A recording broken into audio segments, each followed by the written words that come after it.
Таңшоланын азыр ардактуу коноктору келип калган маалы. Туура. Жаңы жылдык кантип тосот, туугандарына кандай белек дайындашат дегеле ушул суроолорго бизге жооп берейин деп келип калган мыкты таланттуу ырчы мырзаларыбыз Руслан Абылов жана рэперчибиз Добр.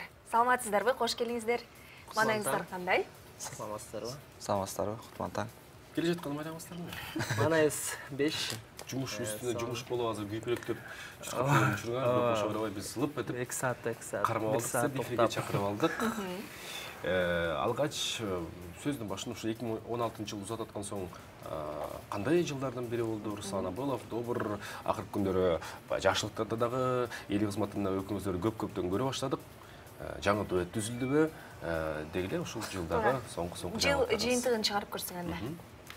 Жыл жыйынтыгын айта турган болсок, ооба, туура айтасыз. Руслан экөөбүз жакында эле бир чогуу ыр жазганбыз, Бикеш деп аталат. Андан кийин бул жылы жетишпей калдык, клип тарткан.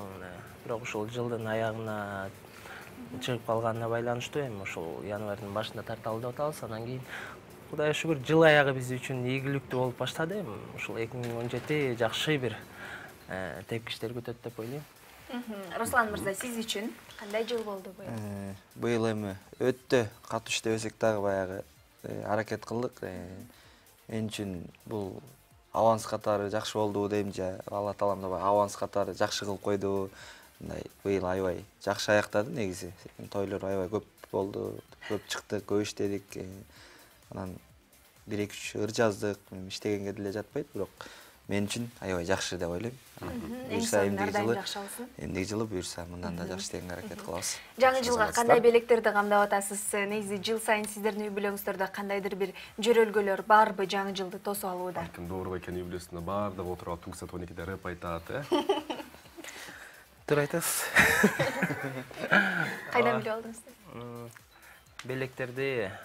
Белектер боюнча айтып кете турган болсок, негизи келинчегим экөөбүз атайын ар бир тууганыбызга белек камдап даярдап коебуз. Андан кийин саат 12 соккондо анан баарын чакырып алып, бирден өзүбүзчө аяз ата снегурочка болуп беребиз. Ушундай эч кимди таарынтпаганга аракет кылабыз. Анан оригиналдуу белектерди даярдайбыз, ар кимдин өзүнүн даамтатына. Тайызына жараша. Буга чейин сиз баягы өзүңүздүн эми ичинде эле үй-бүлөңүздү түзүп, ошонун пайдалуулун негиздеп келе жатасыз. Буга чейинки ушул жылдарга чейинки тозгон жаңы жылдан өзгөчөлөнсө керек негизи үй-бүлөлүк өздүк отуруштар. Сөз түрдө бул биз деген азыр өзүнчө жашагандыктан көбүнчө эле өзүбүз даярданып, анан жаңы жылга аз калганда анан бардык ата-энелерибиз менен биригип бир чоң столго отурабыз. Абдан жакшы. Руслан мырза, сизде кандай даярдык жаңы жылга? Бизде көп деле даярданбайт, бизде баягы эл катары эле маам тамак жасап, анан мен маама колуман келген нерсени берем. Жыл сайын мурун студент кезде сумка берчүмүн, 250-300 сомго өзүмө эми ылайыктап алымга жеткиречи. Азыр чоңоюп калган соң уже. Чоңойгон сайын белектер да чоңое баштады. Белектер да чоңоюп, анан бизде өтө майрамдуу 12-ден маам өзү уктаганды жакшы көрөт, элчилеп эки жакка барбайт. Биз болсо 12-ден кийин бир туугандар бири-бирибизди куттукташып, алып койгон подаркаларыбызды берип, жакшы тилектерди кылып, отуруп, тамак ичип отурабыз. Добр, сизге мындай чыгармачылык жаатта суроода, буга чейин рэп аткаруучу болуп дагы таанылып келатасыз. Ушул жерге чейин дегеле бир байкасак, ошо рэп аткарууда мен оюмча бир жаш чеги же болбосо жаш цензы бар болгондой көрүнөт да. Сиздин чыгармачылыгыңызда бул нерсе тиешелүү болушу мүмкүнбү? Рэп бара-бара кийинчерээк жашыңыз бир элестетели бир 50-60ка жетип калганда токтотуп коесузбу балким? Же өзүңүздүн жаш курагыңызга ылайык? Кудай ден соолук берсин, узун өмүр берсин. Ошол күнгө жеткирсе, ошол күнү эгер колумдан келип турса, рэп аткарып, жан дүйнөм аткаргысы келип турса, орустар айткандай, почему бы и нет, да? Жакшы. Жеткирсин ошол күнгө да ушундай азыркыдай күч берсин. Жакшы. Туура айтасыз. Добро мырза, сизге акыркы суроомду берип алайынчы. Сенсиз деле жашоом зыңк деген ырыңыз абдан Facebook, YouTube социалдык тармагында көп алкыштарга ээ болгон экен. Бул ыр негизи сөзүн сиз жазгансыз, билишибизче? Жок. Руслан мырза экөөңүздөр жазгансыздар. Жок. Ким эле автору? Бул сөздү Максат Абдыкаров деген бир жигит бар. Жакшы тааныштардан болуп. Анан кийин Руслан байке тааныштырган. Ушундай ыр бар экен, мен аткарган атам. Бирок мен улуу болгондуктан зыңк деген сөз кичине жаштардыкы болуп, анан кийин балким сен бир жерине кошулбайсыңбы деген мелиңиз, бирок мага мындай тиешеси жок болордун десем, негизи обонун алсак. Анан бирок ошол сөз үчүн ырдап калгам, кайырмасын ырдап калдым. Анан кийин жакшы чыкты, бирок клип деле тарткан жокпуз, ырдын өзү эле кетти. Анан зыңк деген сөз үчүн жакшы тарап кетти окшойт. Туура, эң сонун болду. Сиздерге биз чакан оюнду дайындап койгонбуз. Бул байпак.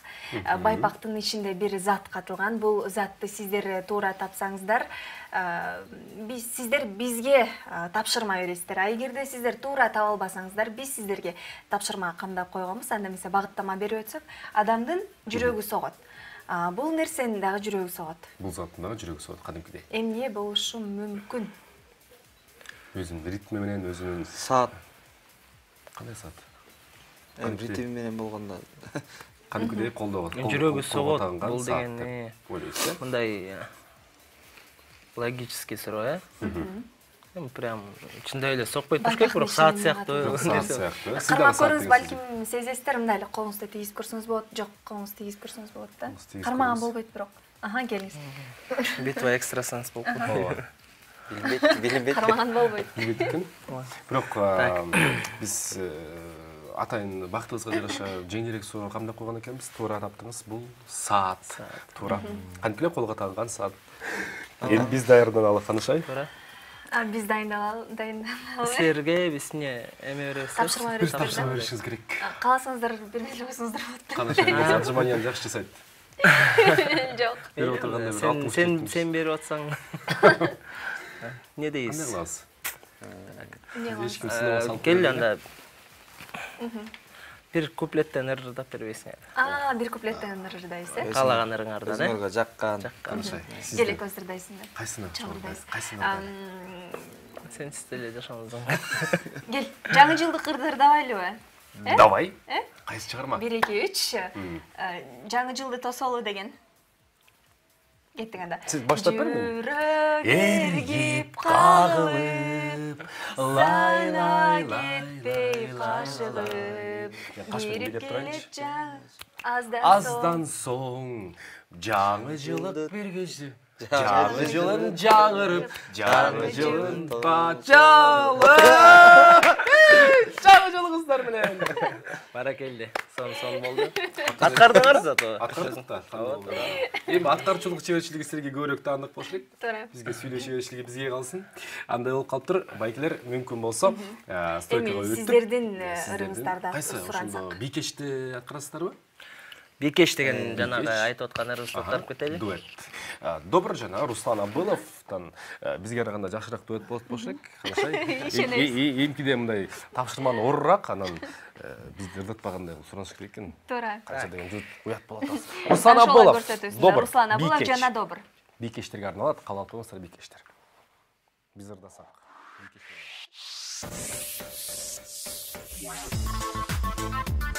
Добр.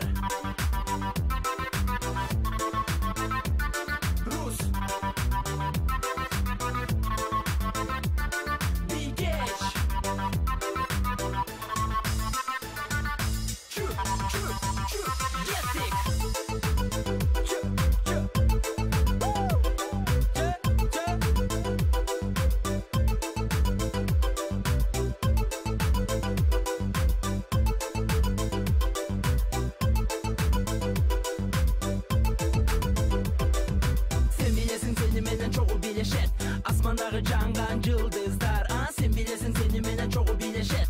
Дары суусун чачкан ак булуттар, сен билесиң сени менен чогуу билешет. Сага окшогон назик түрлүү гүлдөр, сен билесиң сени менен чогуу билешет. Жашылданып билген бактарактар. Бийкеш, бийкеш, бийкеш.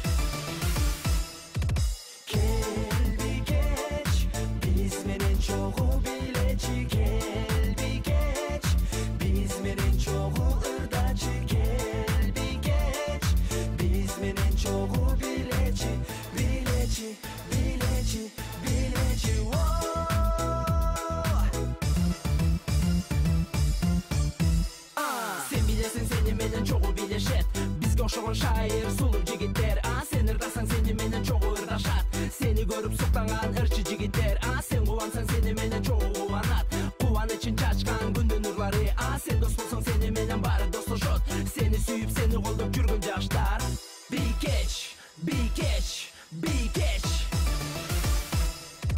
кел бикеч биз менен чогуу билечи кел бикеч биз менен чогуу ырдачы кел бикеч биз менен чогуу билечи билечи билечи билечи